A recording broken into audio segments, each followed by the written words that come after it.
Assalamualaikum. Good morning. Good morning, everybody. Welcome to Geo Pakistan with Huma and Abdullah. And today is match day. और Lahore please तैयार हो जाएं और लाहौर और गिरदो नवा मैं तो कहूँगी बिकॉज आपको पता है ये वो मैचेस होते हैं जहाँ लाहौर में और भी इर्द गिर्द से बहुत शहरों से लोग आते हैं और we are hoping that it is a stadium full of people. It is going to be a house full. मुझे कोई डाउट नहीं है. अच्छा, लेकिन साथ में थोड़ी सी रिक्वेस्ट हमने ये करनी है कि कल शाम को भी बहुत इत्तलात आ रही थी. इत्तलात क्या आ रही थी? हमारे दोस्त और हमारे खानदान वाले ही बता रहे थे कि मेन बुलेवार्ड ऐसा चौक हुआ है कि घंटों वहाँ पे अगर कोई फंस जाए तो कोई भी इमरजेंसी हो निकलना नामुमकिन है. इसलिए प्लीज़ कराची वालों से ज़रा प्लान पूछ लीजिए. शुरू में हमारे यहाँ भी ये तकलीफ और ये दिक्कत होती थी लोगों को, लेकिन अब इतना बेहतर कर दिया था इन्होंने सिस्टम. इस मरतबा इतना बेहतर कर दिया था ये सिक्योरिटी का निज़ाम कि सिक्योरिटी के प्रोटोकॉल्स भी पूरे हो रहे थे और इर्द गिर्द की सड़कों पर भी कोई गदर नहीं मचा हुआ था. सो इसलिए हम आपसे दरख्वास्त करेंगे कि ज़रा शहरियों का ख्याल भी करें. बिल्कुल, किस तरह कराची ने ट्रैफिक जो थी उसको मैनेज किया था वो थोड़े से टिप्स ले ले बिकॉज वो जगह जो है मेन बुलेवार्ड पे वो वाकई अगर फंस जाए ना तो बहुत गदर का समा हो जाता होता है. हाँ, इसलिए गदर वैसे कितना ऐसा लफ्ज है कि जो सिचुएशन को ट्रू डिपिक्ट करता है और एक्चुअली साउंड में ही. ट्रैफिक में फंसने वाली जो सिचुएशन होती है ना वो दिल की आवाज होती है because you actually feel that gadar. अच्छा, फास्ट बॉलर आपको पता है नसीम शाह, उनकी तबीयत पता लग रहा था भाई उनके कोई इन्फेक्शन है और उनको ऐसा इन्फेक्शन हो गया कि उनको अस्पताल मुंतकिल करना पड़ गया और तबीयत खराब होने पर रात को इन्हें अस्पताल पहुंचाया गया. So he would probably be not available. अब ऑल्दो उनकी तबीयत बेहतर महसूस की जा रही है. तर्जुमान का कहना है क्रिकेट बोर्ड के नसीम शाह की दस्तयाबी का फैसला मेडिकल रिपोर्ट्स की रोशनी में किया जाएगा. लेट्स सी कि शादाब के बारे में बात की जा रही है. Most he should be playing वैसे टुडे.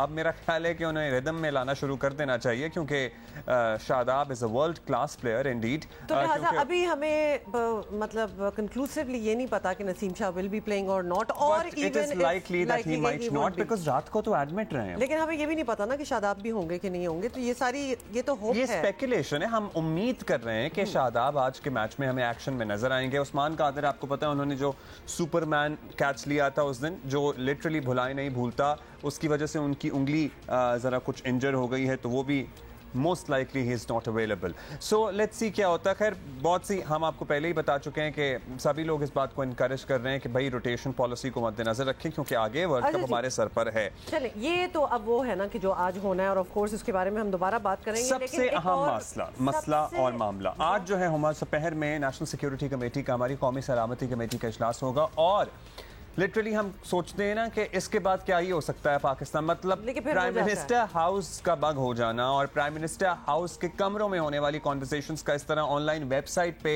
बराए फरोख्त मौजूद होना, ये लिटरली मुल्क के सबसे बड़े एग्जीक्यूटिव ऑफिस के साथ मजाक. डिवीजन हम दे दें. हम जो ऑडियो लीक्स अब लगता है ना कि जी बड़ी यूजुअल सी कॉमन बात होगी, ऑडियो लीक्स हो रही हैं. देखिए, एक होता है जब फ़ोन की आप ऑडियो लीक होती है, ये बिल्कुल मुख्तलिफ है. यहाँ कोई फ़ोन टैपिंग वगैरह नहीं हो रही. यहाँ उन कमरों में जहाँ ये बैठे हुए गुफ्तगू कर रहे थे वहाँ बग्स लगे हुए हैं. So there is a big difference दोनों चीज़ों में और इसलिए बहुत ज़्यादा ही कोई एक ख़तरनाक बात जो है वो निकल रही है सामने. आपको बताएं कि वज़ीर आज़म हाउस की ऑडियो लीक्स का मामला जो है वो कौमी सलामती का मसला बन चुका है और वज़ीर आज़म समेत काबीना के दीगर अरकान की बातचीत रिकॉर्ड हुई, फिर इंटरनेट पर लीक भी हो रही है और ये सिलसिला अभी भी नहीं ये चल रहा है. जी बिल्कुल, कहा जा रहा है कि अभी और ऑडियो लीक सामने आएंगी और इस मामले पर हर तरफ से परेशानी और तशवीश का इजहार जो है वो किया जा रहा है और जो होना भी चाहिए, जो कि यकीनन जिसको कहते हैं ना कि गलत भी नहीं है क्योंकि इट मेक्स यू वंडर कि मतलब अगर पीएम हाउस सेफ नहीं है तो और कौन सी जगह है. आपने किसी से कोई बात करनी होती है ना, कोई आप कॉन्फिडेंशियल आपको लगता है बात है को आप फोन अवॉइड करते हैं, आप कहते हैं कि इन पर्सन जाके आप गुफ्तगू कर लेंगे, लेकिन यहाँ तो वो भी नहीं है. मतलब इन पर्सन गुफ्तगू जो है वो इस तरह इंटरनेट पे मौजूद है. अच्छा, आपको बताएं कि वज़ीर आज़म शहबाज शरीफ ने वतन वापस पहुंचते ही इस अहम तरीन मामले पर प्रेस कॉन्फ्रेंस भी कर डाली और शहबाज शरीफ ने ऑडियो लीक्स की आड़ में सियासी मुखालफिन की जानिब से हुकूमत पर की जाने वाली तनकीद का जवाब भी दिया. उसमें कहीं खुदा न खास्ता लेन देन की बात हुई है कि जनाब इतने करोड़ रुपए या इतने अरब रुपए दें, इतनी ज़मीन दें या 190 मिलियन पाउंड छोड़ दें, 19 पाउंड दे दें आप. हीरे जवाहरात की जो पेशकशें होती रही वो तो उसकी ऑडियो में की बात आपने सुनी. 190 मिलियन पाउंड का जो अपना बरतानिया का एनसीए ने जो पाकिस्तान को भिजवाया वो उनको तोहफे में दे दिया। मैंने तो 19 रुपए नहीं दिए मैंने। यहाँ पर ना कोई फेवर है, ना कोई फेवरेटिज्म है, ना कोई सिफारिश है, ना कोई काम किया गया, बल्कि माजरत कर ली गई कि वो ऑडियोज आनी चाहिए जब इन्होंने चीनी एक्सपोर्ट की। 52 रुपए कीमत थी चीनी की, वो चीनी एक्सपोर्ट ही उसको पर लग गए, आग लग गई, चीनी 100 रुपए से ऊपर चली गई। सब्सिडी भी दी गई, हर किलो के ऊपर जो डॉलर और रुपए में जो कमी आ रही थी रुपए की कदर में, वो भी पैसे जेब में जा रहे थे। अरबों रुपए का ये स्कैम है, अरबों रुपए का। कहाँ था नैब उस वक्त? और नैब क्यों बोलता? वो बेचारी खातून को उसको हफ्ते बेजा में रख लिया पीएम हाउस में, और फिर उसको ब्लैकमेल किया गया, चेयरमैन को दबा के तमाम केसेस बंद करवा लिए ब्लैकमेलिंग के जरिए। शहबाज शरीफ कल वैसे बड़े कॉन्फिडेंट लग रहे थे। शहबाज शरीफ ने तस्लीम किया कि वज़ीर आज़म हाउस की सिक्योरिटी ब्रीच हुई है और मुकम्मल तहकीकात इसकी कराएंगे। सुनिए उन्होंने क्या कहा। It's a very serious lapse है ये बिल्कुल, और तो it's a very very serious matter. मैं इसका मैं नोटिस ले रहा हूँ। इंशाल्लाह एक हाई पार्ट कमेटी मैं बना रहा हूँ जो कि इस सारे मामले की पूरी तहकीक करेगी और इसकी तह तक पहुँचेगी इंशाल्लाह। और आपको बताएं कि आज इसी मौजू पर कौमी सलामती कमेटी का अहम इजलास हो रहा है। वज़ीर दिफा, वज़ीर दाखिला, वज़ीर ख़ारजा और वज़ीर ख़जाना शरीक होंगे और सर्विसेज चीफ्स और हसास अदारों के सरबराह भी शिरकत करेंगे। हसास अदारों के सरबराह खुफिया रिकॉर्ड्स जो है वो भी तो खुफिया रिकॉर्डिंग के मामले पर एक्चुअली कमेटी को ब्रीफिंग भी ऑब्वियसली करेंगे। और इजलास में वज़ीर आज़म ऑफिस की सिक्योरिटी के मामलात का भी जो है जायजा लिया जाएगा। बिल्कुल, शुरू से इसको देखा जाएगा, रिव्यू किया जाएगा, असर नौ इस पर जायजा लेकर बात की जाएगी।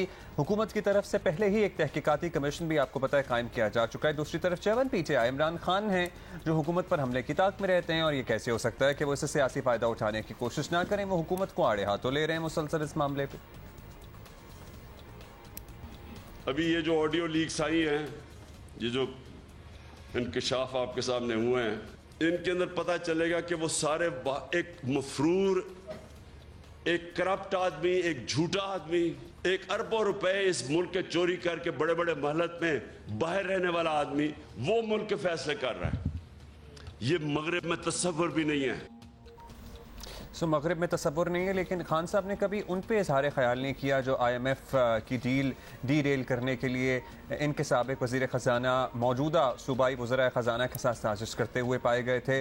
उस पर भी कभी इज़हार ख्याल नहीं किया जो एक खातून की फ़रा गोगी के साथ गुफ्तगू थी जिसमें मुबैना तौर पर वो 5 किरात हीरे की अंगूठी देने की बात कर रही थी किसी ऑफिस को दोबारा से खुलवाने के एवज़। सो उन पे गुफ्तगू नहीं करते और गालिबन पाकिस्तान तहरीक इंसाफ के वोटर सपोर्टर भी इन मामलात पर आंखें बंद कर लेते हैं।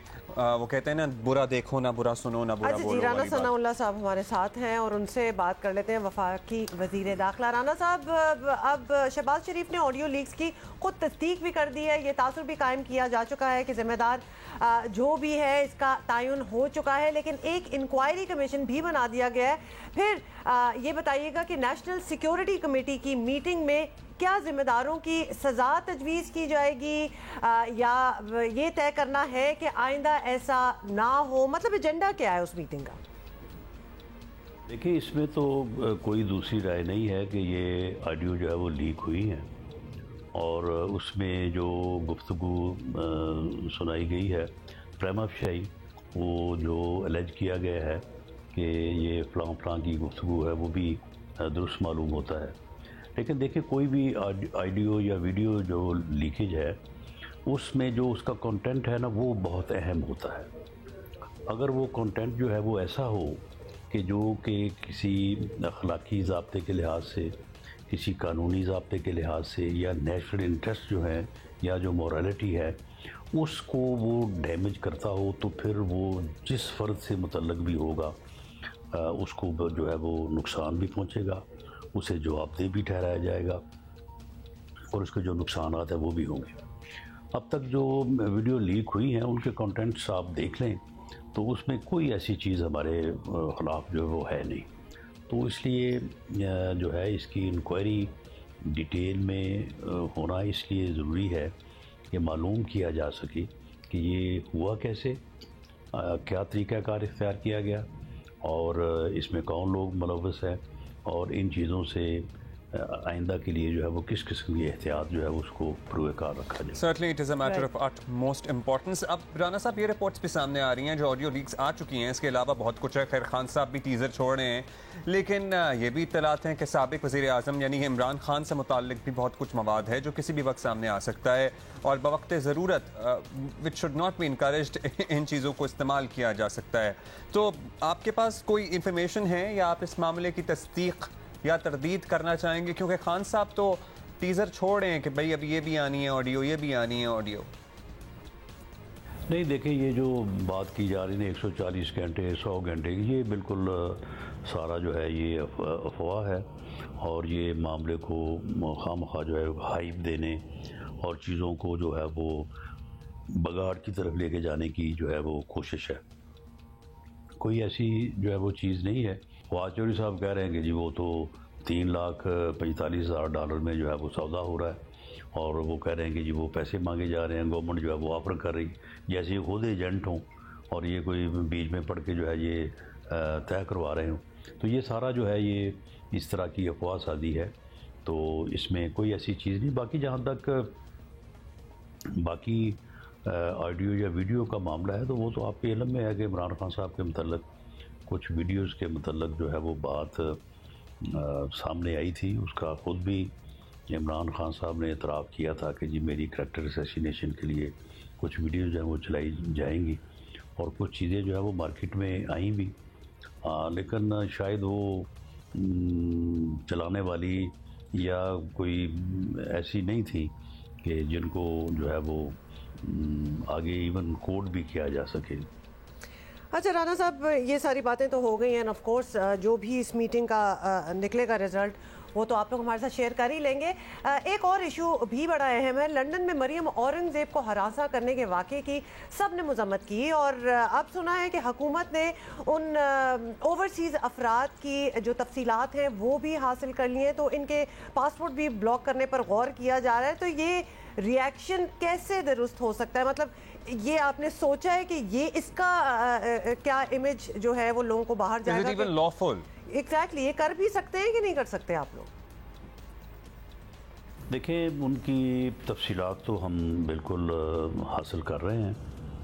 एक्शन भी उनके ख़िलाफ़ हो सकता है। कोई भी बंदा जो पाकिस्तानी नेशनलिटी रखता हो वो पाकिस्तान पीनल कोड के मुताबिक दुनिया में कहीं भी कोई ऐसा जुर्म करे जो यहाँ पे काबिल सज़ा हो तो उसके ख़िलाफ़ यहाँ पे मुकदमा दर्ज हो सकता है, उसको प्रोसिक्यूट किया जा सकता है। हमारा ख्याल फ़िलहाल तो यही है कि ये एक्शन शायद हम उनके ख़िलाफ़ कोई कानूनी कार्रवाई जो है वो यहाँ पे ना करें, लेकिन एक ऐसी सूरत ज़रूर है कि वहाँ पे इंग्लैंड में भी हमारे कुछ लोग जो हैं वो उनके ख़िलाफ़ वहाँ के कानून के मुताबिक जो है वो कार्रवाई करना चाहते हैं। तो इस बारे में अभी कोई फैसला नहीं हुआ, जो फैसला होगा वो फिर सामने आ जाएगा।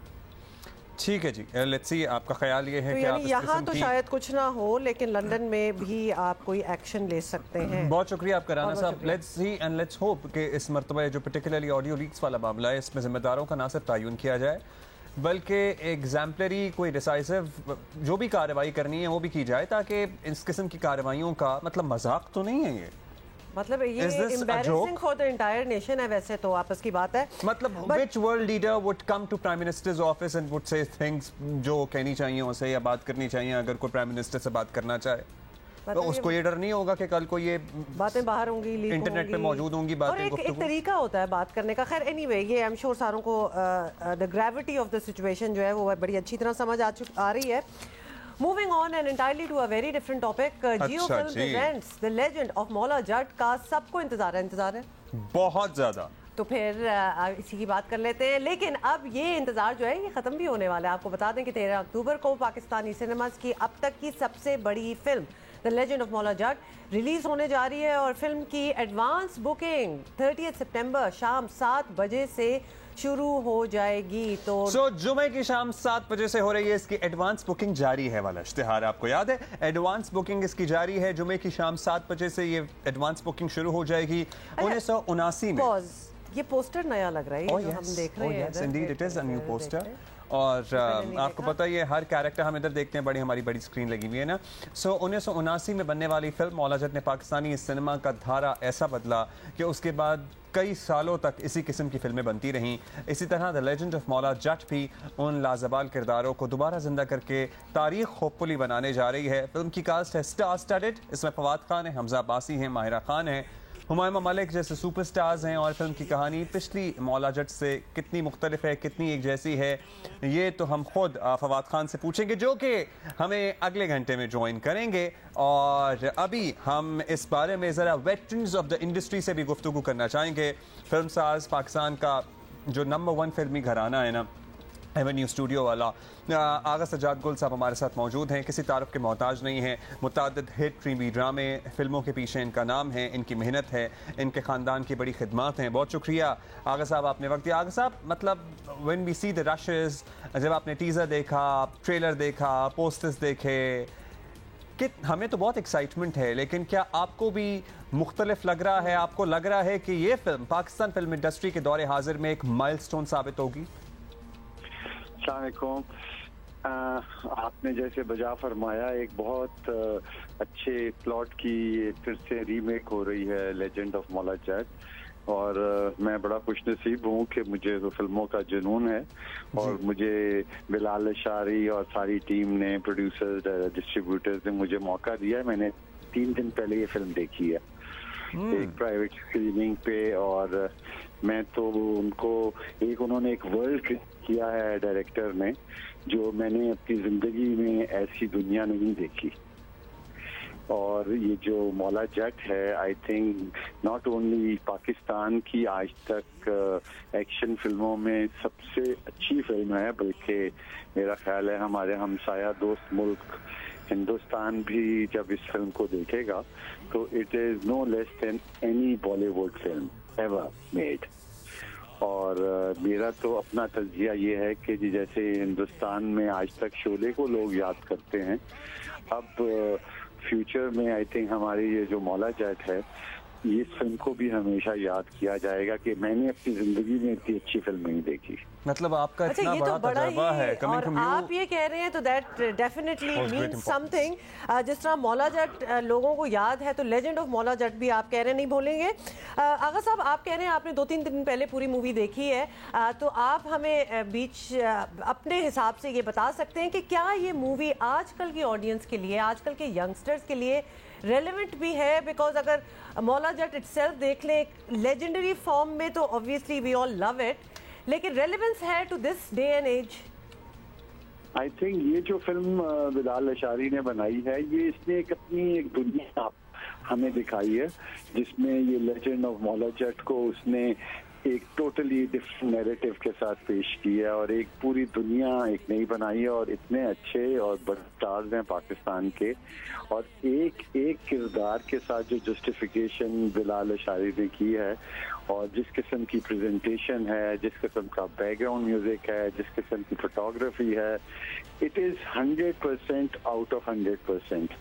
मतलब मैं तो आई एम सो एक्साइटेड कि पाकिस्तान में ऐसी फिल्म बनना और फिर इस तरीके से प्रेजेंट करना, और जो प्रोड्यूसर्स ने आई थिंक एक खुला हाथ दिया डायरेक्टर को, it is a win win situation for the entire team of Maula जट। और आई होप कि विन-विन सिचुएशन हो पूरे पाकिस्तान के लिए भी। और इसी को जोड़ते हुए आगा साहब आपसे पूछना चाहेंगे कि दुनिया भर में एक साथ ये फिल्म रिलीज की जा रही है, सो हम जाहिर है हमारा कितनी स्क्रीन्स हैं पाकिस्तान में, लेकिन हम चाहते हैं अगर कि पाकिस्तान की फिल्म इंडस्ट्री फ्लरिश करे तो दुनिया से बिजनेस आना भी बहुत ज़रूरी है। सो ग्लोबल ऑडियंस या उर्दू, हिंदी, पंजाबी समझने वाले लोग इसे ग्लोबली दुनिया में, आपको लगता है कि इसको उस तरह की पजीराई हासिल हो सकती है? ये ग्लोबल ऑडियंस के लिए फिल्म बनी है। और दूसरी बात, ये हमारे कराची में रहने वाले बहुत दोस्त कहते हैं Pakistan also because the film is primarily in Punjabi, तो वो कहते हैं कि भाई ये कहीं बैरियर तो नहीं होगा, लैंग्वेज बैरियर इस फिल्म को देखने में? हमें 0% बैरियर है। इट इज फिल्म जो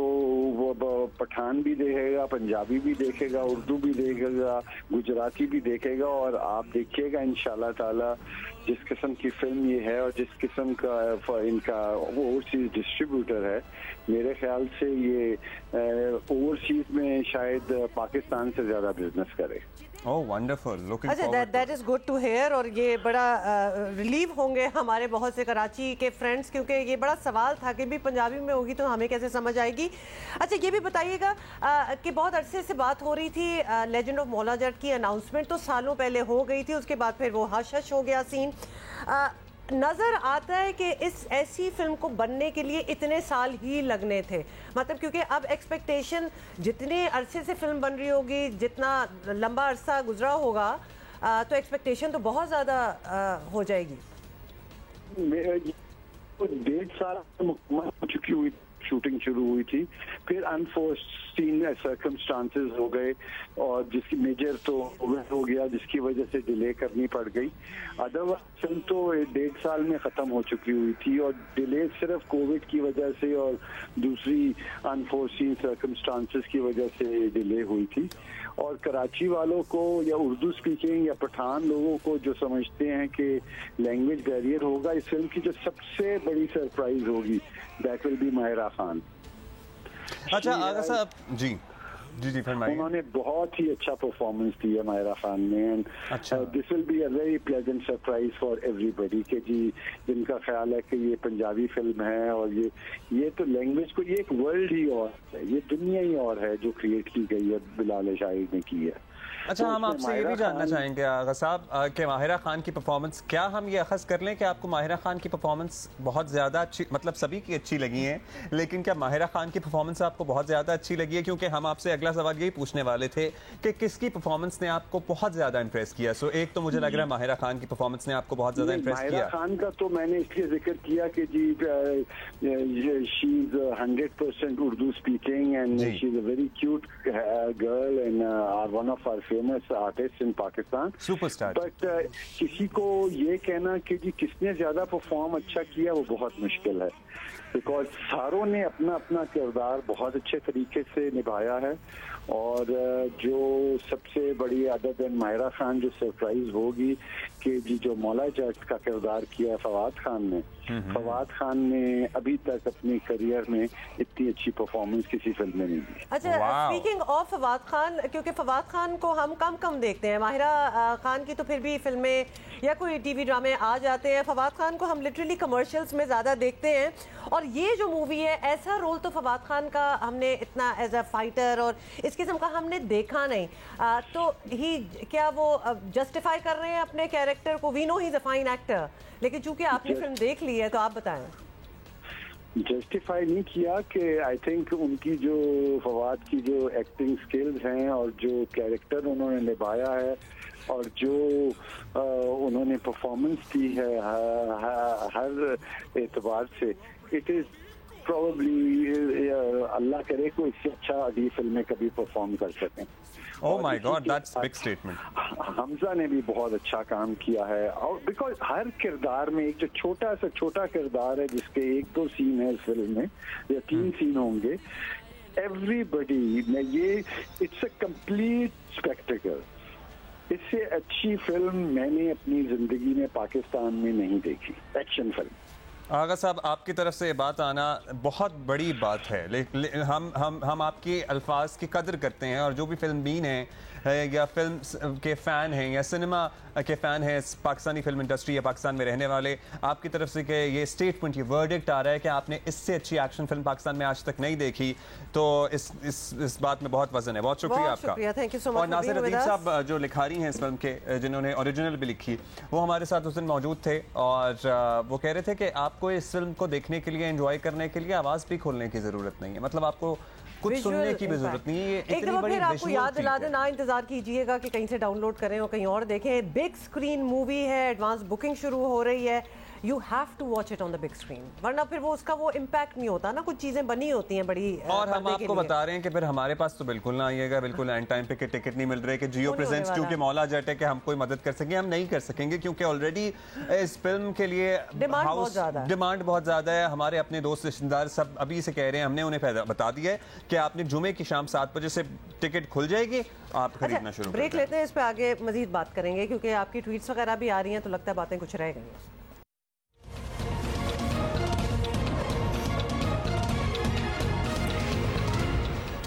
वेलकम बैक। पता है जिंदगी में कभी कभी एक्साइटमेंट खत्म हो जाती है, लेकिन फिर कोई ऐसी चीज आती है जिससे आपका बराह रास्त कोई ताल्लुक नहीं होता, लेकिन आप उसके लिए एक्साइट हो जाते हैं। मतलब तो एक तो हम क्रिकेट के लिए हमेशा बहुत ज्यादा एक्साइट होते हैं, और एक हम बड़े अरसे बाद किसी फिल्म के लिए एक्साइटेड कोई अच्छी फिल्म आ रही हो, क्योंकि ऑनेस्टली बहुत अरसे से हमारे यहाँ कोई अच्छी फिल्म आई नहीं है, तो अब एक आ रही है तो उसके बारे में भी really want to know more. Jio films present the legend of Maula Jatt की एडवांस बुकिंग आपको बता दें कि 30 सितंबर यानी परसों जुमे की शाम 7 बजे से शुरू हो रही है। सो अगर आपको फर्स्ट डे फर्स्ट शो या फर्स्ट वीक के टिकट्स नहीं मिले तो आपने शिकवा नहीं करना है, क्योंकि ऑलरेडी खिड़की तोड़ तवक्को की जा रही है कि फिल्म इंशाल्लाह साबित होगी। एक और living legend of the industry, Pakistan television and film industry, Rashid Khwaja साहब हमारे साथ मौजूद हैं, किसी तारफ के मोहताज नहीं हैं। बहुत बड़े बड़े टीवी चैनल्स पाकिस्तान में एंटरटेनमेंट का तसव्वुर और एंटरटेनमेंट जो आज जिस शक्ल में मौजूद हैं उसमें इनका कलीदी किरदार रहा है। राशिद साहब शुक्रिया, और हमें पता लग गया है कि आगा सजाद गुल के साथ आप भी उन चंद लोगों में शामिल थे, क्रीम ऑफ द इंडस्ट्री में शामिल थे जिन्होंने ये फिल्म देख ली है। तो हम इस बात पे तो जरा खुश नहीं है इतने ज्यादा कि हमने पहले देख ली है, बताया ही नहीं। बट एनीवे, सबसे पहले तो आप अपना ओपिनियन दें, did you like the film? अब सजाद साहब ऑलरेडी कह चुके हैं कि उनकी जिंदगी की ये बेस्ट फिल्म थी पाकिस्तानी जो उन्होंने देखी, और I think I share the view with him कि यस, पाकिस्तान में इससे बेहतर फिल्म आज तक नहीं बनी। मुझे फीलिंग ये नहीं मिल रही थी कि मैं कोई इसको बॉलीवुड से कंपेयर करूंगा, मुझे तो ये फीलिंग मिल रही थी कि मैं तो हॉलीवुड की फिल्म पंजाबी में देखा। अच्छा, this is very big coming from both of you, Khwaja साहब और आगा साहब से भी हमने बात की थी, बिकॉज ऑब्वियसली आप लोग इतने वेटरन्स हैं इस इंडस्ट्री के कि your reputation is also at stake if you really commend this film. तो लिहाजा हम तो टोटल मान रहे हैं कि वाकई फिल्म बहुत ही आला है। बाद में आपको पता है ना, पकड़ भी लेते हैं। हाँ, मुझे बिल्कुल एहसास है कि आप लोग जो है ये अपने रिकॉर्ड में आपकी आर्काइव जो है वो हमेशा तैयार होती है। अच्छा, लेकिन आपकी भी एक आर्काइव है ख्वाजा साहब, आपकी एक आर्काइव है, और आपकी पर्सनल आर्काइव ये कि आपने अब तक बहुत सारी, मतलब तकरीबन सारी ही फिल्मों का बॉक्स ऑफिस डेटा इकट्ठा करके रखा होता है। सो उस पे जरा हम गुफ्तगू करना बिल्कुल, ये बताइएगा कि अगर उस तराजू में आप इसको तोलें जो कि अभी फिल्म ने आना है, तो फिर क्या आपका व्यू है? देखिए, ये बहुत बड़े मार्जिन से जो बॉक्स ऑफिस फिगर्स जब आते हैं तो आप फर्स्ट डे के फिगर्स की बात कर रहे होते हैं, फर्स्ट वीकेंड की बात कर रहे होते हैं, फर्स्ट वीक की कर रहे होते हैं, सेकंड वीकेंड। ये फिल्म बहुत ही मार्जिन के साथ ये सारे रिकॉर्ड ब्रेक करेगी।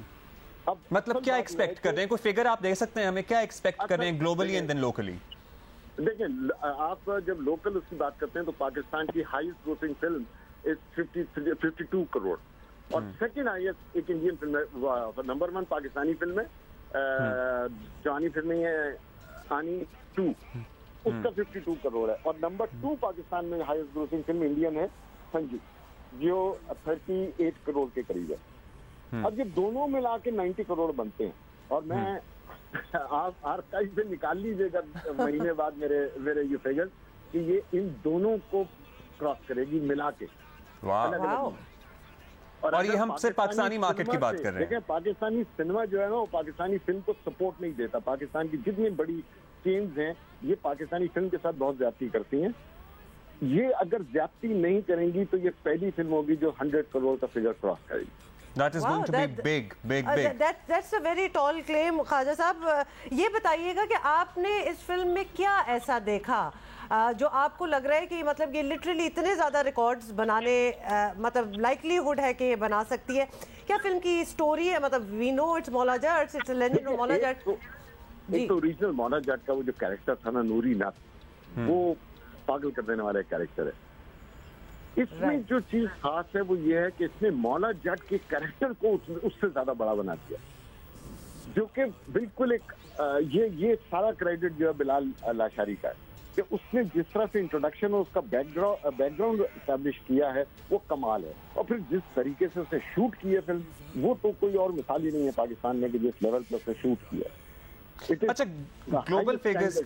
ग्लोबल फिगर्स की अगर बात करें, आप कह रहे हैं कि जिस लेवल का शूट किया हाई स्टैंडर्ड है, इंटरनेशनली compete कर सकती है फिल्म, और हम जितने भी लोगों से बात करते हैं वो कहते हैं कि ग्लोबल ऑडियंस के लिए है ये फिल्म, तो ग्लोबली भी हम झंडे गाड़ सकते हैं बॉक्स ऑफिस पे फिर इस फिल्म? नहीं, देखें, ये सिर्फ ग्लोबल ऑडियंस नहीं है, ये पाकिस्तान में आपका रिक्शे वाला, टैक्सी वाला भी देखेगा और टांगे वाला भी देखेगा, और इसको आपका डिफेंस क्राउड भी देखेगा।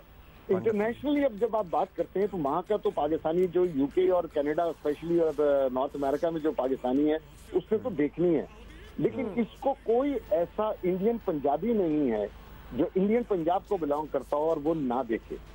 और वहाँ के जो लोग हैं वो उनकी औरतें भी देखती हैं, उनके बच्चे भी देखते हैं, वो खुद भी देखते हैं। तो वहाँ पे वो जो इतना बड़ा एक ऑडियंस है यूके के अंदर और कनाडा के अंदर, वो आपको आप समझ लें वो 100% लोग देखेंगे।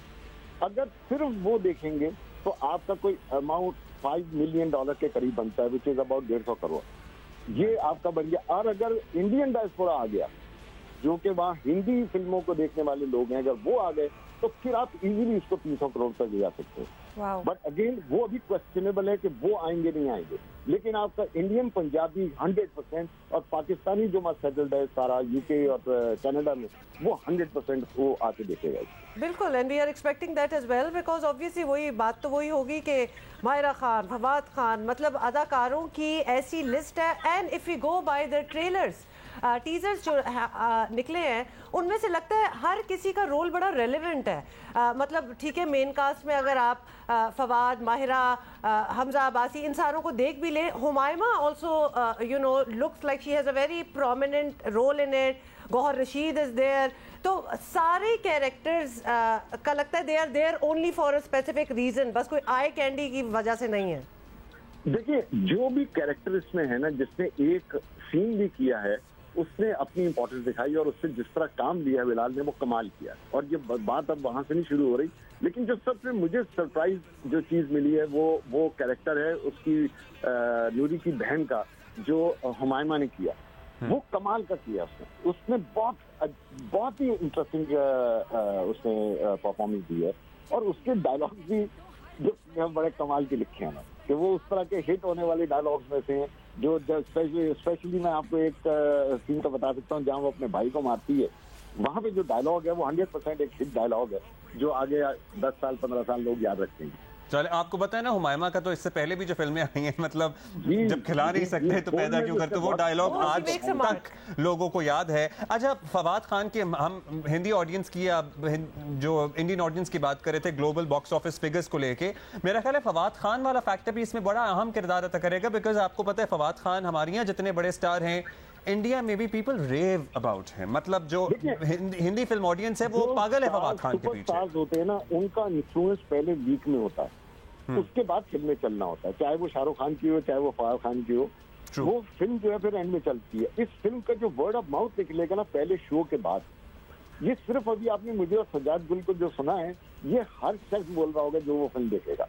तो वहाँ पे जो यूके और कनाडा में है, ये वर्ड ऑफ माउथ इतना बड़ा निकलेगा कि भाई ऐसी फिल्म ही नहीं पंजाबी बनी आज तक हिस्सी है। तो वो जो फिर वर्ड ऑफ माउथ निकलेगा और लोग देखने जाएंगे, वो तो एक ऐसी चीज होगी जो कोई मिस नहीं करना चाहेगा।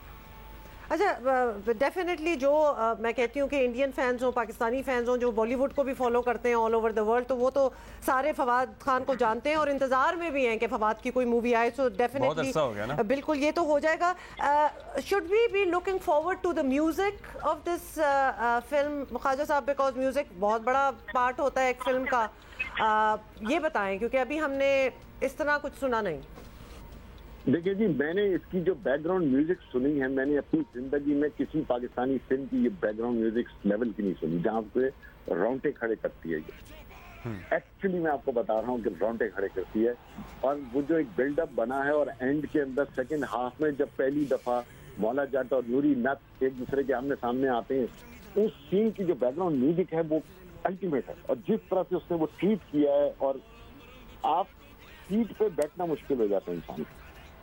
वो कमाल किया है बिलाल लाशारी ने। ट्रू, और देख के लगता नहीं है कि हमारी मैजिक क्रिएट किया है, मैजिक क्रिएट किया है, और मैजिक वो रशेस और ट्रेलर और टीजर्स में नजर भी आ रहा है, और इतना ग्रैंडर है इस फिल्म का ऑलरेडी, वो जो पूरा सेट लगाया गया है, it is so larger than life कि we really can't wait for it. Rashid Khan sahab, आपने तो देख ली है, मगर मुझे यकीन है कि आप दोबारा जब ये फिल्म आवाम के लिए खुलेगी तो आप दोबारा देखने जाएंगे। थैंक यू सो मच, बहुत बहुत शुक्रिया आपने टाइम निकाला और हमें बताया कई दफा देखने जाएंगे। अच्छा जी, आगा साहब से बात करके, ख्वाजा साहब से बात करके, अब एक और क्यूरियोसिटी है, स्टार्स तो इनके हमने बात करनी है, लेकिन Bilal Lashari, the vision behind the movie, उनको भी हमें अच्छा, लेकिन आपको याद है ना, हमने वैसे थोड़ा सा मतलब थोड़ा अंडरप्ले किया। आपको पता है कि अगले आर में हमें फवाद खान ज्वाइन करेंगे, और the legend of Maula Jatt, Geo films present the legend of Maula Jatt के बारे में हम जरा उनसे भी बात करेंगे। अभी हम Maula Jatt himself will be joining us, imagine करें। अच्छा जी, ब्रेक ले रहे हैं अभी।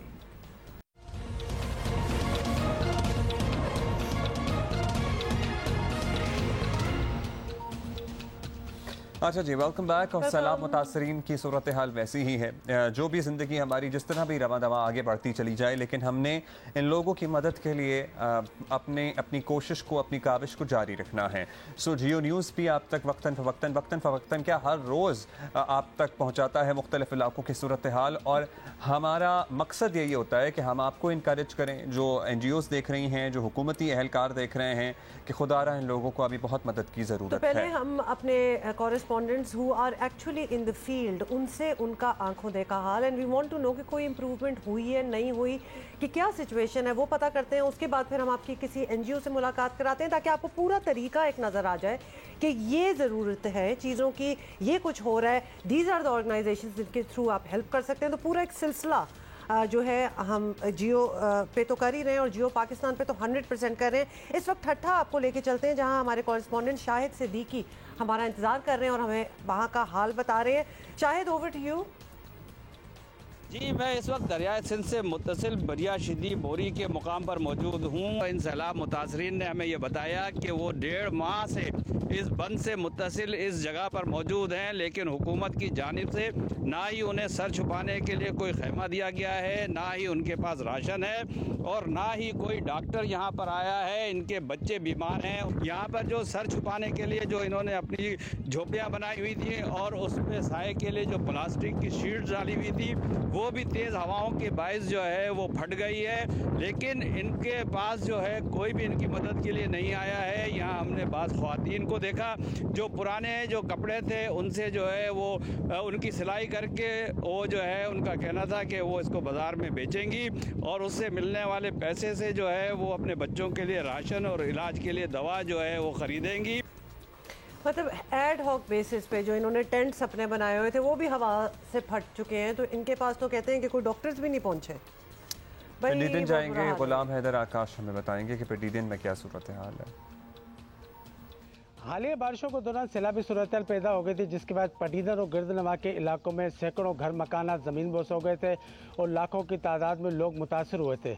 2 माह गुजरने के बावजूद ताहाल इन मुतासरीन की कोई माली इमदाद हुकूमत की तरफ से नहीं की जा सकी है, जिसके बाद मुतासरीन ने अपनी मदद आप के तहत अपने घरों की तामीर का आगाज़ कर दिया है। इन मुतासरीन का कहना है कि हुकूमत के तवील इंतज़ार के बाद हमने अपने घरों की तामीर शुरू कर दी है, क्योंकि अनकरीब सर्दियों का आगाज़ होने वाला है, जिसके बाद हमारे बच्चे खुले आसमान तले नहीं रह सकते, ना दर पदरी की ज़िंदगी गुजार सकते हैं। लिहाजा हमने अपने घरों की तामीर का आगाज़ किया गया ताकि हम इन मुश्किलात को कमी कर सकें और सर्दियों में अपने घरों में रह सकें। जी अच्छा जी, ये तो सूरत हाल है। पिटीदन की ठट्ठा में भी यही सूरत हाल है। सर्टनली इन लोगों को आप पता है क्या, पर्सनली किसी को जानते हैं, कोई चौकीदार, कोई आपके घर में कोई डोमेस्टिक वर्कर, सब कहीं ना कहीं से आए हुए होते हैं और सब किसी न किसी को जानते हैं जहाँ पे लोगों को मदद की जरूरत। डायरेक्ट मदद करें, लोगों की डायरेक्ट मदद करें। इसी तरह कतरा कतरा करेंगे तो दरिया बनेगा। अच्छा जी, we will catch you in the second hour of Geo Pakistan.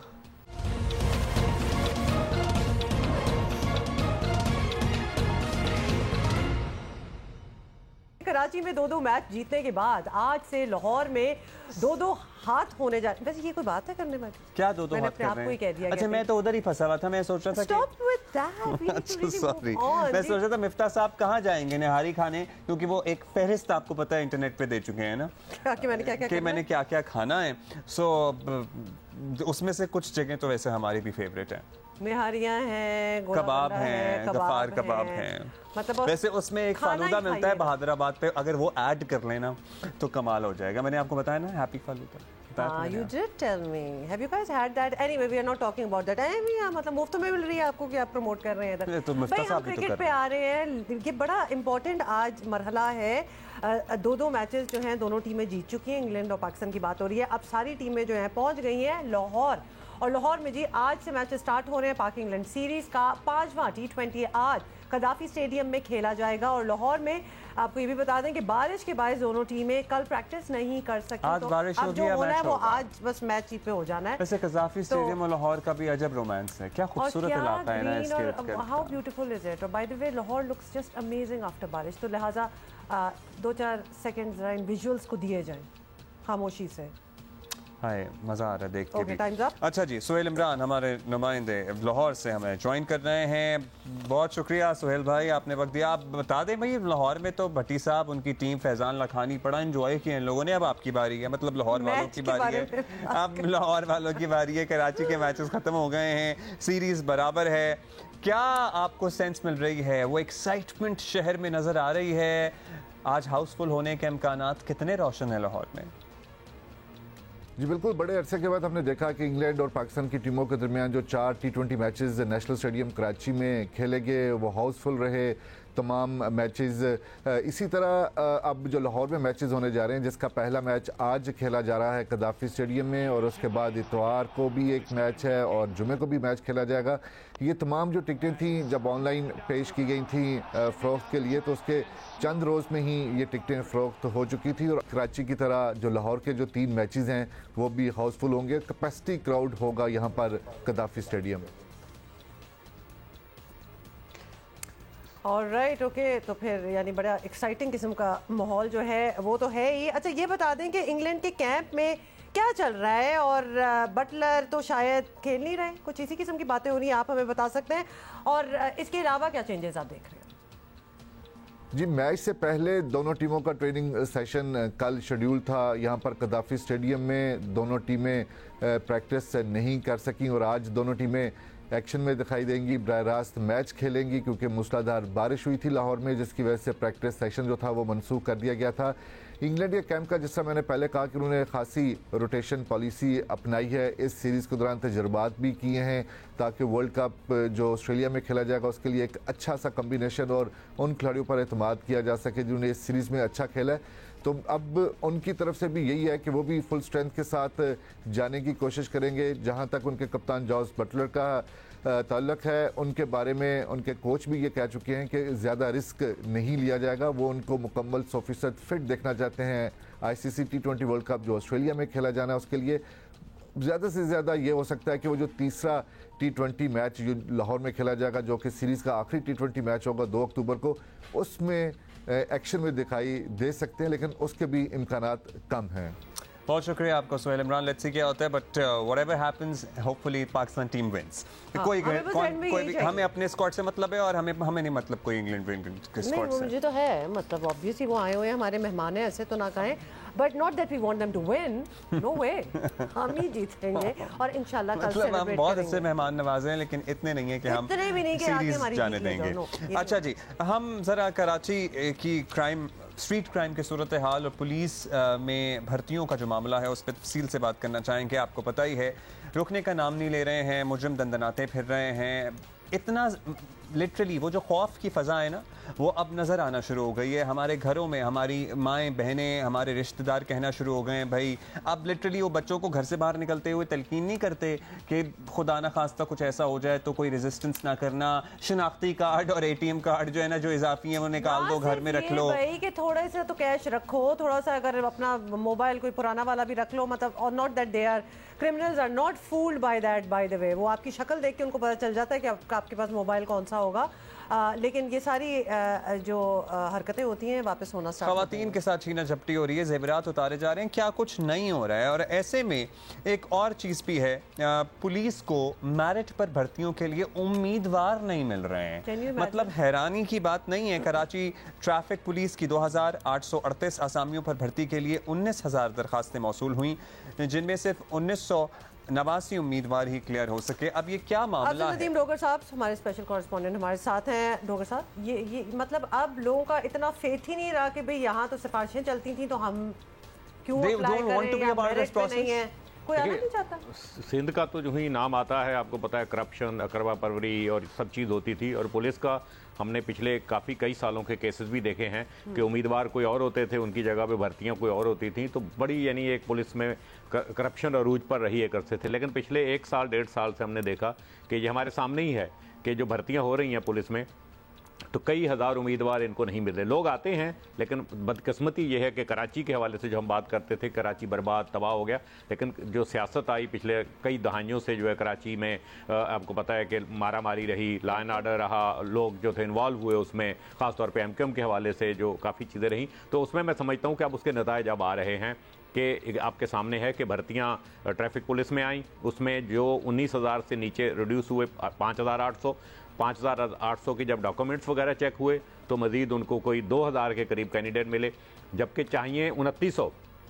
1,000 तो वही कम हो गए। डोमिसाइल क्या कराची का एक्सेप्टेबल है इन भर्तियों के लिए या फिर सिंध का डोमिसाइल एक्सेप्टेबल है, और उसमें एजुकेशन जो है वो जाहिर है इंटर मेरा ख्याल है, कोई इतना वो नहीं है एक्चुअली, वो भी नहीं होगी जो कर रहे थे, जो कर नहीं हो पा रहे। यानी जो अब मैंने खासतौर पे जो नोट किया, जो चीज़ें इनकी आई, तो उसमें कुछ लोग ऐसे हैं जो फिट हैं, अब वो जा सकते हैं उसमें भर्ती में प्रॉपर कर सकते हैं, लेकिन उनके साथ इशू ये है कि वो दौड़ भी सकते हैं, वो सब कर सकते हैं, लेकिन वो जब उनके टेस्ट होते हैं उस टेस्ट में फेल हो जाते हैं। कुछ कैंडिडेट ऐसे हैं जो टेस्ट क्लियर करते हैं, जो कराची वाले पढ़े लिखे ये वो, लेकिन उनके पास वो उसमें फिटनेस के अंदर जो है वो फेल हो जाते हैं। तो काफ़ी परेशानी है। 1 साल तो तकरीबन हो गया। अब जो ट्रैफिक पुलिस की जो असामियाँ हैं ये दोबारा मुश्तहर होंगी, जो कम होंगी। इसी तरीके से एक बड़ी अकलियत के हवाले से हमारे पड़ोसी मुल्क में क्या नहीं हो रहा, आप देख रहे हैं अकलियत के साथ कितना नारवा सलूक है, लेकिन पाकिस्तान खासतौर पर कराची यहाँ बड़ा अच्छा नंबर है, 1284 असामियाँ हैं अकलियत के लिए, 1284। अब उसके लिए देखें आपके कितना फिगर आया, तकरीबन 32-34 के करीब लोग, 38 तो थी, लेकिन कोई आया नहीं बीच मतलब में। ये इतने टोटल लोगों ने 1200 से ज्यादा असामियां अप्लाई 100 के करीब लोगों ने अप्लाई किया, जिसमें से 32-34। अब ये दोबारा जा रही हैं। अच्छा, दूसरी तरफ ये बेरोजगारी इस कदर ज्यादा, कोई ड्राइवर तो कोई मामला नहीं है ना। ड्राइवर के लिए जब कॉल हुई 1400 कुछ असामियां हुई, अब उसके लिए जो मेरिट पे आए जो लोग वो होके तकरीबन 64। कैसे ये मेरिट क्या बहुत मुश्किल था? आई एम जस्ट वंडरिंग कि ड्राइवरी तो कोई भी कर सकता है। लेकिन ड्राइवर के लिए बेसिकली बड़ी गाड़ी है, वैन चलानी होती है, तो उसके लिए उन्होंने पहले LTV रखा था। अच्छा। कि उसका जो लाइसेंस जो है वो हैवी वाला होना चाहिए। लेकिन अब जब वो 64 या कितने आए, जब उनको नहीं मिले, तब उसके बाद मेरिट चेंज किया है। उसमें इन्होंने कहा कि कोई भी लाइसेंस वाला आ जाए। अच्छा, मेरी बात सुने, ये तो पुलिस चीफ जावेद ओढो भी शिकवा कर चुके हैं, मतलब ये ऑन रिकॉर्ड है उनकी बात कि हमें मेरिट पे नहीं मिल रहे हैं लोग। तो मतलब इनको भी अपने अतवार बदलने की जरूरत है। एक तो एडवर्टाइजिंग, मार्केटिंग, पुलिस इमेज, ये सारी चीजें भी तो बेहतर करें ना फिर और सबसे बड़ी बात ये कि कराची पुलिस में प्रायोरिटी कराची के लोकल्स की होनी चाहिए, ताकि वो यानी कराची के लोग ये होना उनको इस शहर की और इन लोगों से यही मेरिट। तो इंसान डॉक्टर बनना चाहता है तो उसकी थोड़ी सी पढ़ाई करता है ना कि मुझे एडमिशन मिले। हाँ, मैं इसी बात पे आ रहा था, मैं इसी पे आ रहा था। CSS करना है तो आप कोचिंग ले रहे हैं, आपने दूसरे कोई भी उसमें जाना है तो आप पहले टेस्ट करते हैं, फलां कॉलेज में एडमिशन लेना है, 6 महीने आपने उसका कोचिंग लेनी है, ये सारी चीजें। लेकिन बात यह कि यहाँ सिर्फ कि मैं दौड़ लूंगा, बेसिकली एक टेक्निक है ये सारी चीजें। अगर 1-2 महीने की कोचिंग ले लें ये लोग जो जा रहे हैं, पढ़े लिखे नौजवान जो जाना चाह रहे हैं, तो एक टेक्निक है इसकी भर्ती की, वो अगर ले लें।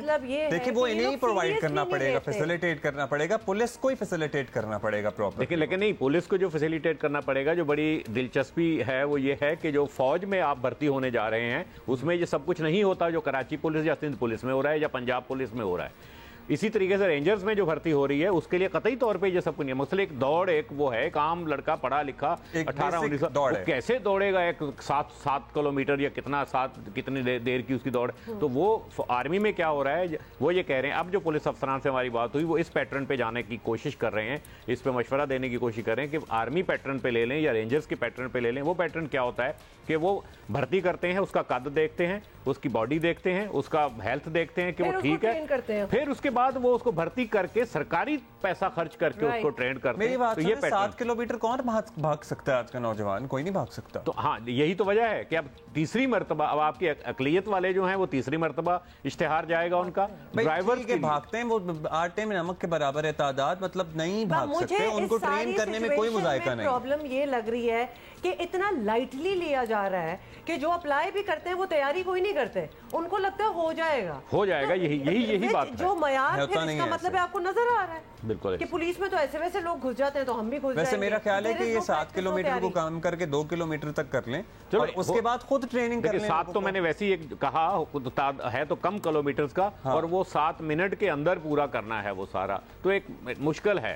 या तो वो 1 महीने की प्रैक्टिस हो, ट्रेन करें ना आप, और अगर आपको लग रहा है कि इसमें है वो एबिलिटी कि ये फिजिकली फिट है, तो उसके बाद आप खुद ट्रेन करें। देखिए आर्मी में, रेंजर्स में, सब जगह यही होता है कि वो उसको फिट डिक्लेयर करके उसको भर्ती करते हैं। खाना उसका होता है, आपको पता है, दौड़ अगर 1 महीना दौड़ना है, आपने ट्रेनिंग भी करनी है, तो खाना कहाँ से खाएगा? बेरोजगारी या सारी चीजों के अंदर एक साहब बॉटम लाइन ये है, और टाइम भी हमारे पास कम हो गया, कि पुलिस ने अगर अपना इमेज अच्छा बनाया होता ना, तो लोग भर भर के आते, वांटेड टू जॉइन, यानी वो प्रैक्टिस करते। अच्छा, थोड़ा सा हम मुश्तहिर कर दें, कब ये कैसे अप्लाई करें लोग जो देख रहे हैं हमें माइनॉरिटीज? अभी देखें, असिस्टेंट सब इंस्पेक्टर के लिए 2-4 दिन के अंदर ही ऐड आने वाला है, 750 के करीब पोस्ट। जंग के अंदर आएगा इश्तिहार, जंग में भी, डाउन में भी, तमाम आएगा, तो आप वहां से देख के, और उसके लिए बीए की रिक्वायरमेंट है इनकी। अभी जो ही ये इश्तिहार आएगा पब्लिक सर्विस कमीशन के तहत होगी वो असामियां 750 कम नहीं है असिस्टेंट सब इंस्पेक्टर की, इस पे लोगों को जाना चाहिए। पुलिस ड्राइवर के लिए भी असामियां दोबारा मुश्तहर होंगी, उसके लिए जाना चाहिए। अकलियत के लिए खुदा के वास्ते के उसमें मुसलमान तो नहीं कोई जा सकता। थैंक यू, बिल्कुल टाइम खत्म हो गया है, लेकिन प्लीज टेक इट सीरियसली। अगर आप लोग अप्लाई करना चाहते हैं, पुलिस में भर्ती होना चाहते हैं, तो don't take it so lightly कि कुछ भी करके मतलब हमने आपको बता दिया कि इश्तिहार आने वाले हैं, फिर ये अच्छी जॉब अपॉर्चुनिटी है। ब्रेक के बाद हाजिर होते हैं।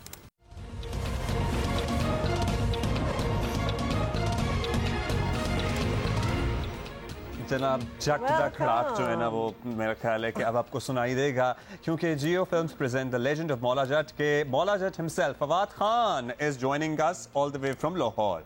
एब्सोल्युटली, वादा भी था आपसे कि मौला जट फवाद खान से आपको जरूर मिलवाएंगे, and he is here joining us. अच्छा, वैसे मैं सोच रहा था कि जट एंड बॉन्ड के टाइम पे कभी सोचा होगा कि द लेजेंड ऑफ मौला जट में भी फवाद। वेलकम फवाद, क्या हाल है आपका?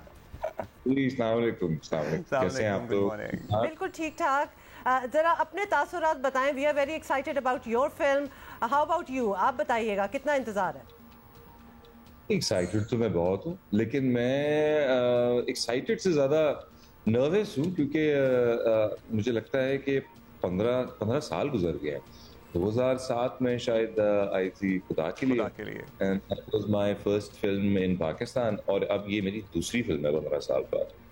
सो इट्स अ वेरी मुझे लगता है कि बड़ा पोएटिक किस्म का होम कमिंग है मेरे लिए, बिकॉज एक तो जिस तरह आपने कहा, एक बहुत सालों पहले हमने एक शो किया था, उसमें तो मैं मौला नहीं था, बट अब मैं मौला हूँ, और आई थिंक मौला की it's return of Maula Jatt, I think, and return of Fawad Khan in the Pakistan film industry as well. अच्छा Fawad, in the mean time आपने जाहिर है कि one of the biggest industries of the world Bollywood में काम किया, और वहाँ आपको खूब पजीराई मिली, और सर्टनली फिर आपने जब इतनी ब्रेक के बाद यहाँ पे आके एक दोबारा से पाकिस्तानी फिल्म में काम किया, तो क्या आपने वहाँ जो स्टैंडर्ड्स देखे उनसे बेहतर आपका ये एक्सपीरियंस रहा, या एटलीस्ट उस जैसा रहा? बिकॉज वी नो कि बॉलीवुड फिल्मों की एक ग्लोबल ऑडियंस होती है और पूरी दुनिया में उनके काम को देखा जाता है, सराहा जाता है, लेकिन इस फिल्म के रशेस और ट्रेलर देख के तो हमें लगता है कि ये तो उससे भी कोई नेक्स्ट लेवल चीज़ ही बन गई है। देखिए, इस फिल्म का जो सिग्नेचर है, जिस तरह हम आपस में कभी डिस्कशन करते थे, हमारी आपस में बात होती थी, बिलाल के साथ, हमजा के साथ, हम सब when we saw the trailer, जब हमने फिल्म देखी, जब हम एडिट पे थे, तो ये आई थिंक एक यूनानिमस सी एक रूलिंग थी कि इस फिल्म की जो लुक फील है, इट इज़ वेरी ओरिजिनल। ये ना हमारे मेन स्ट्रीम इंडस्ट्री में एक्सक्यूज मी, ना हमारी मेन स्ट्रीम इंडस्ट्री में आई थिंक इस तरह की पिक्चर जो है, एक तो बनी तो नहीं है, बट एक चीज़ होता है ना कि जब आप पहली झलक पड़ती है तो आपको समझ आ जाता है कि यार हाँ, ये उस तरह की फिल्म होगी, इसकी लुक उस तरह की है। But this film is very original. ना मैं मानता हूँ बॉलीवुड में भी इस लुक की, इस तरह की कैरेक्टर्स की क्योंकि ये कैरेक्टर्स भी जो है आमतौर पे हम बहुत ज्यादा उसमें वैनिटी और ब्यूटी में पड़ जाते हैं कि नहीं ये लुक जो है इतनी अच्छी नहीं लगेगी, चलो यहाँ से दाढ़ी कर दो कम, यहाँ से मूंछ कर दो कम। इसमें तो बिल्कुल जांगलूस है और आपका हीरो सबसे ज्यादा जांगलूस है इसमें। So I think that we have kind of broken all the norms. हमने बड़े रूल्स तोड़े हैं जो कि बन चुके हुए थे मेन स्ट्रीम सिनेमा के, and that gives it a very unique position. अच्छा फवाद, ये बताइएगा कि क्या आप would you term it the legend of Maula Jatt to be timeless? Because जितने एक्सपर्ट से फिल्म क्रिटिक्स से हमने बात की है वो कहते हैं कि इसमें एक और दौर बनाया हुआ है, एक और दुनिया जो है वो बनाई हुई है। So the fact that the movie got made a few years back और अब रिलीज हो रही है, it shouldn't matter because is that what you think is well timeless इसकी क्वालिटी है? जी मुझे लगता है टाइमलेस है, मुझे लगता है टाइमलेस है। ये एक हमने एक ऐसा एक अपना एरा और एक ऐसा दौर बनाया है पंजाब का जिसमें अब I don't want to give too much away, but मैं आपको ये कह रहा हूँ कि आप देखेंगे आपको बहुत अच्छा लगेगा। इट इज इसका एक्शन, इस सब चीजें it's set in a different time. And timeless इस तरह भी है कि जिस तरह ओरिजिनल मौला जट थी उसके डायलॉग्स जो हैं जो कि बहुत आइकॉनिक डायलॉग्स समझे जाते हैं, एंड दैट फिल्म उसकी एक कल्ट क्लासिक उसको एक कल्ट स्टेटस मिल गया था। तो आई थिंक उस कल्ट स्टेटस से उठ के अब ये like this is the next iteration, और इसके अंदर जिस तरह के डायलॉग्स बोले गए हैं, जिस तरह के डायलॉग्स लिखे गए हैं, नासिर अदीब साहब ने लिखे हैं, आई थिंक ये पूरी की पूरी फिल्म एक लंबी पोएट्री लगती है।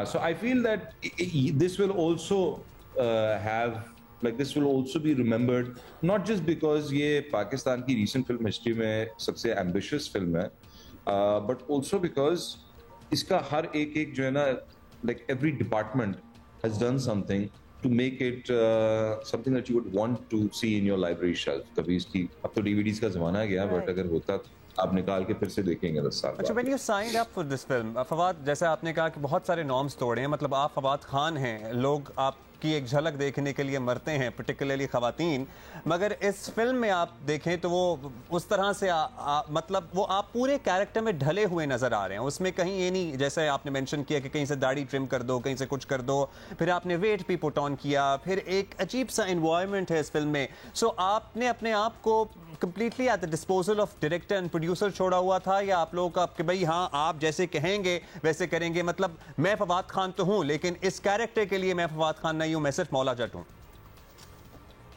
मुझे तो बहुत अरसे से खुजली थी कि मैं कुछ इस तरह की चीज करूं। So you'd be surprised they had to hold me back. मैंने तो कहा था कि इसकी एक आंख को ना वो ऐसे लगे जैसे कि आंख फट चुकी है और उसको सी के बंद किया हुआ है। So I was going मैं तो इसको और आगे लेके जाना चाह रहा था। उन्होंने मुझे पकड़ा और उन्होंने कहा नहीं बस यार यहाँ पे रुक जाते हैं, ये काफी हो गया। So I was excited. I'm very excited about character transformations, क्योंकि मेरे लिए एक्साइटिंग ज्यादा ये होता है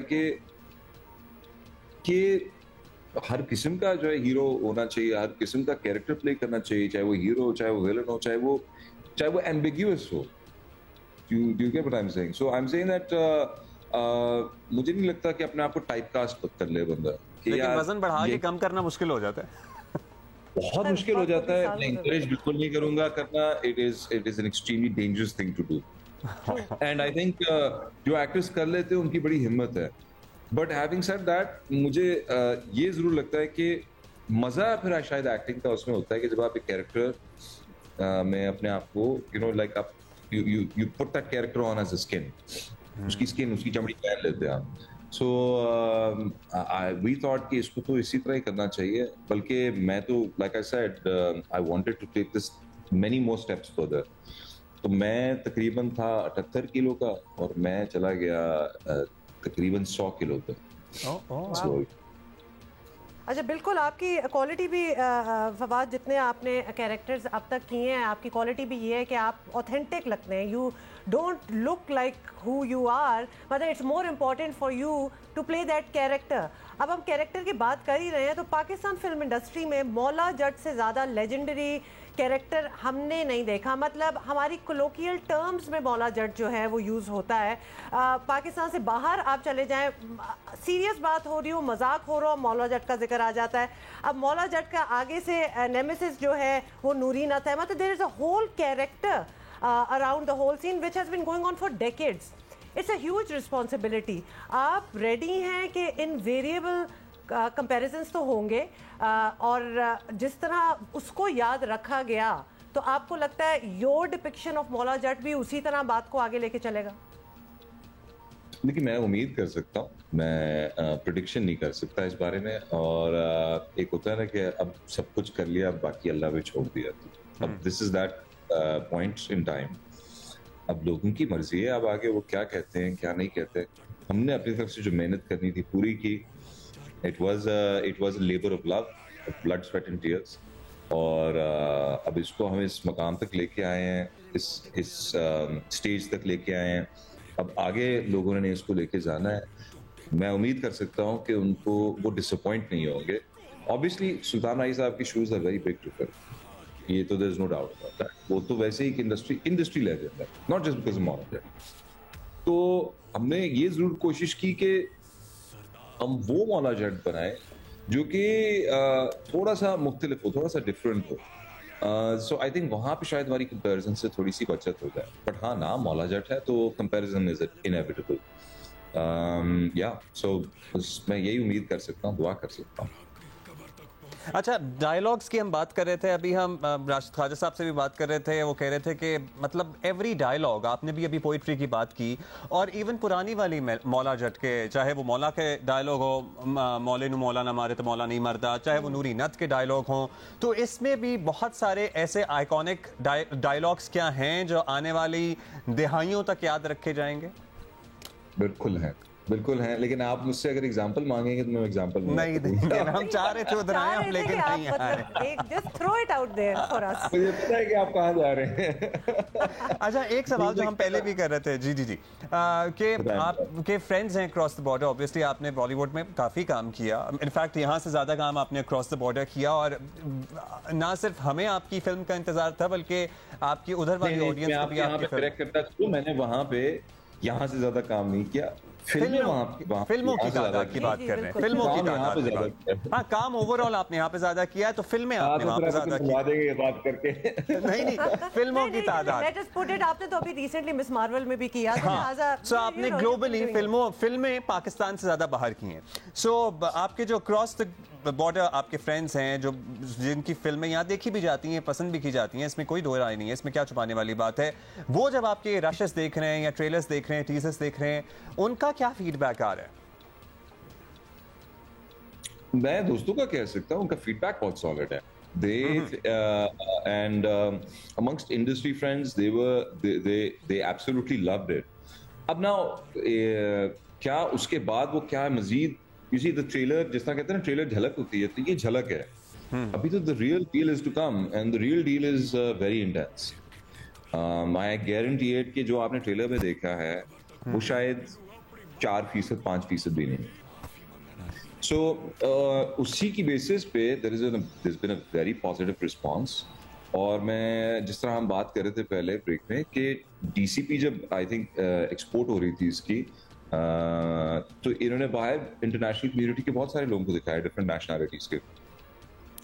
एंड आई डोंट, मतलब वो एक होता है ना कि कभी कभार आपके पास लफ्ज कम पड़ जाते हैं, बड़े भोंडे लफ्ज होते हैं ये बताने के लिए कि एग्जैक्टली उसका रिएक्शन क्या था। तो उनके साथ हो गई वो, उनको बहुत they were stunned जिन्होंने देखी है DCP।